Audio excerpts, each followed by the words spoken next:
Hello my friends and welcome back. Thank you very much for being with me again today. I have a very interesting article, and it has to do with economics and some advice coming from a guy who kind of know what he's talking about when it's about the inflation and how to invest your money and all that. I will not expand that. I will just start reading the article that comes from the Business Insider from July 16, 2022. I don't know if you're familiar with this book, but this author, his name is Robert Kiyosaki, and his book is Rich Dad, Poor Dad. So the Rich Dad, Poor Dad author, Robert Kiyosaki, said Bitcoin has zero value, touted gold and silver over cash, and warned inflation was wiping people out. Here are 10 great quotes from his radio show. Very interesting.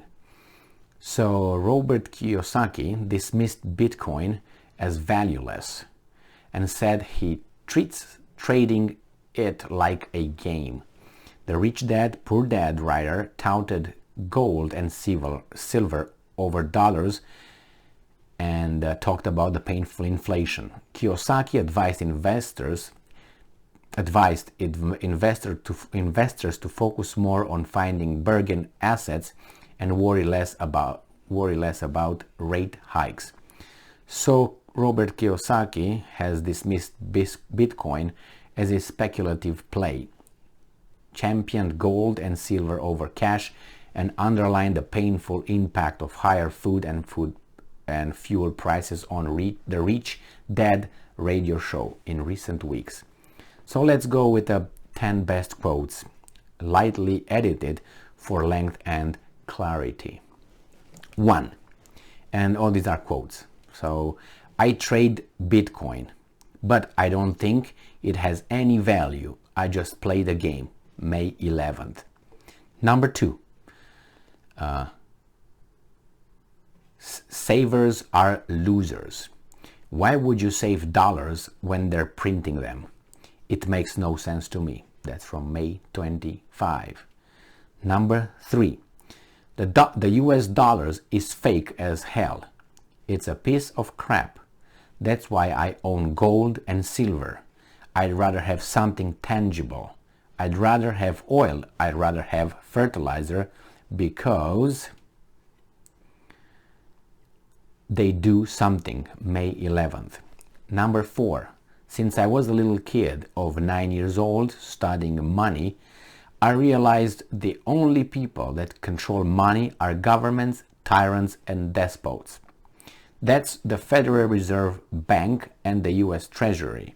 One of the reasons I have gold and silver and Bitcoin is because I don't trust the government. I don't trust the Fed. I don't trust the Treasury.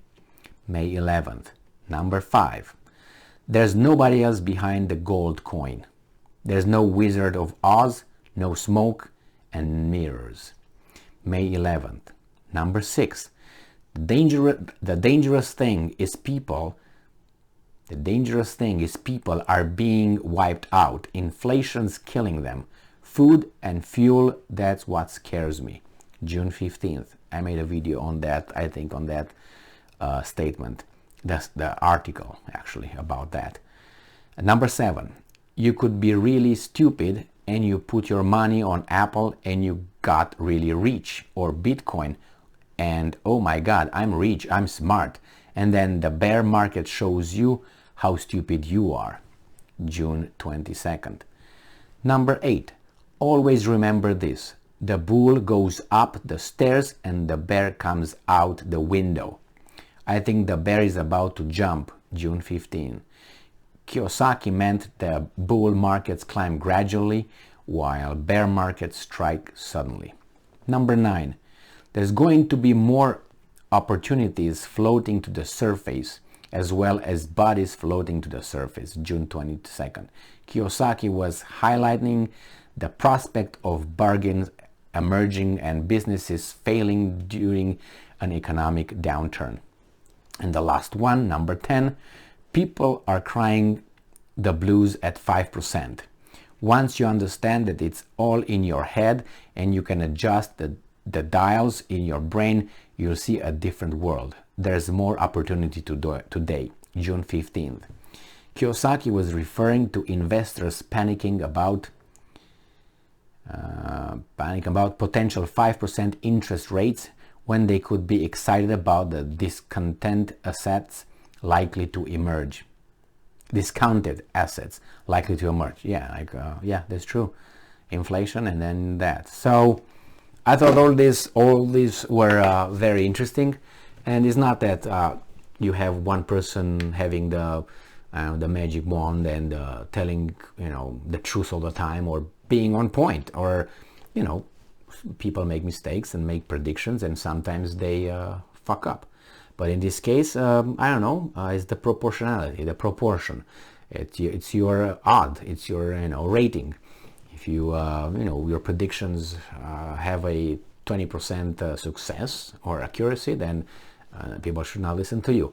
Nevertheless, I think, not that I agree with all what he said, but I agree with most of what he said, especially with governments, what governments own, and where should you put your money. Of course, I would add, and probably he agrees with that, I would add properties, always properties.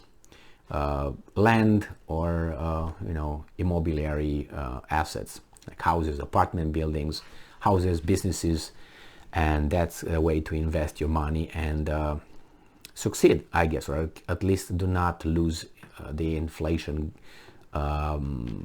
race. Regarding gold, you see what happened now with these political sanctions.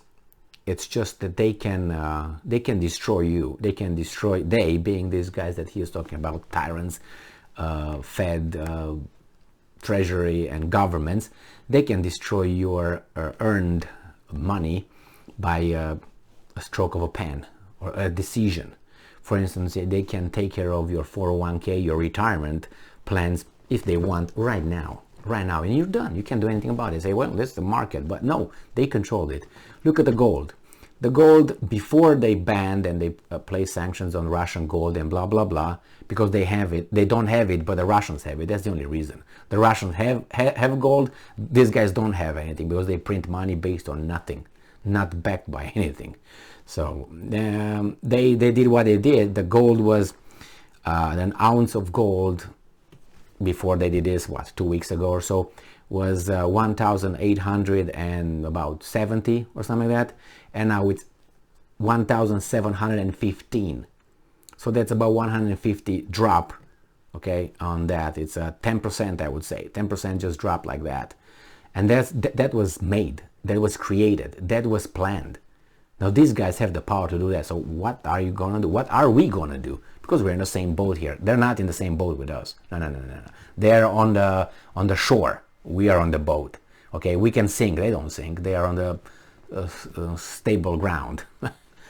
Thank you very much for being with me again today. Stay strong, stay smart, look for the truth, and be just.